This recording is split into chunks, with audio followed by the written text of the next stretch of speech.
Mga kapatid, hindi rin po nakaligtas sa perwisyo ng pagbaha ang ilang celebrities. Yan at ang iba pa na update sa report na ito. Kanya-kanyang hinaing sa social media mga artistang naperwisyo sa baha. Si Pokwang, 3 hours sa daan at muntik pang hindi makaabot sa Cinemalaya Awarding kung saan itinanghal siyang Best Actress. Si Gerald Napoles, na-realize daw na sa Pilipinas ang meaning ng flood control ay buhay nating mga kokontrolin ng baha. Dahil dyan, si Thea Tolentino may panawagan sa mga botante, gumising na at huwag ibase ang boto sa apelido, alyansa o mga pangako.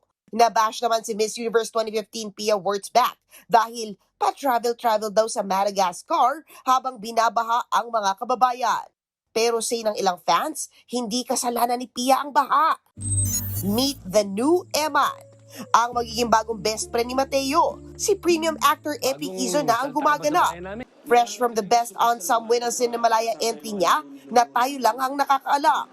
Excited na raw ang aktor sa bagong role. Actually, parang ngayon lang ako nag-Jesus talaga.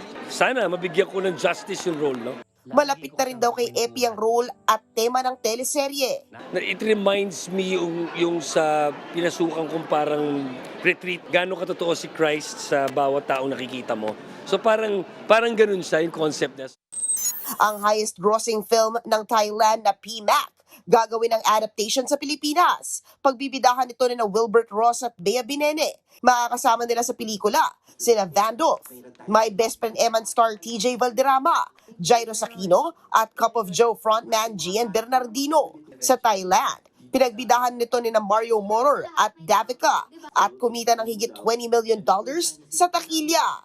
Very Will Bea na kasi yung from Jisoo to Love You Lots, yung parang yearning. So parang I think lalabas at lalabas talaga din yung The Usual Will Bea. Siyempre po, kasi kahit naman hindi adaptation, kahit anong bagong proyekto, there's always pressure kasi wala ka naman talagang kasiguraduhan eh.